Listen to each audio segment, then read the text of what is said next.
Berbagai kasus mutilasi terjadi di tahun 2020 ini. Sebagian besar berlatar belakang sakit hati. Ada juga mutilasi yang pelakunya ternyata orang dekat korban. Dan pemirsa, informasi ini sekaligus mengakhiri spesial report hari ini. Saya Davi Pratama pamit undur diri. Terima kasih atas bersamaan Anda. Selamat sore dan sampai jumpa.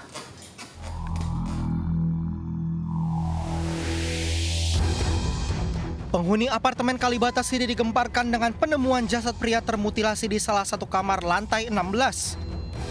Penghuni curiga lantaran mencium aroma tidak sedap dari kamar itu hingga memanggil pengelola dan polisi. Dari hasil pemeriksaan, jasad termutilasi ini berinisial RHW yang dilaporkan menghilang oleh keluarganya sejak 9 September lalu. Polisi yang menyelidiki kasus ini kemudian menangkap sepasang kekasih di salah satu rumah kawasan Cimanggis, Depok, Jawa Barat. DAF 26 tahun dan LAS 27 tahun tidak berkutik saat dibekuk dan mengakui perbuatannya telah menghabisi nyawa RHW. Dari hasil pemeriksaan, LAS mengaku mengenal korban di media sosial dan sepakat untuk bertemu di salah satu apartemen di Jakarta Pusat pada 7 September. Tergiur dengan harta korban, kedua tersangka kemudian merencanakan pembunuhan dengan tersangka DAF bersembunyi di dalam kamar mandi. Korban kemudian dihabisi dan dimutilasi saat berkencan dengan LAS.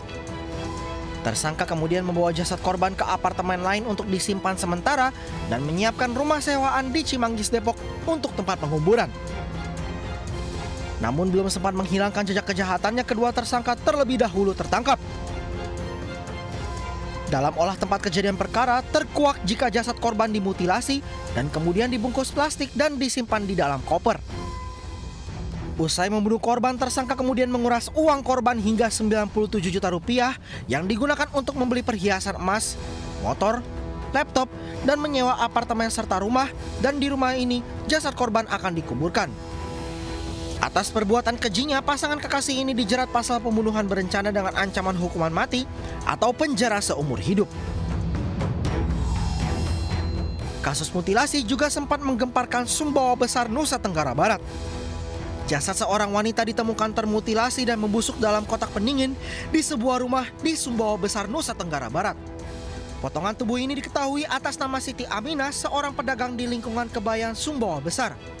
Jasad kemudian dievakuasi oleh polisi untuk diotopsi.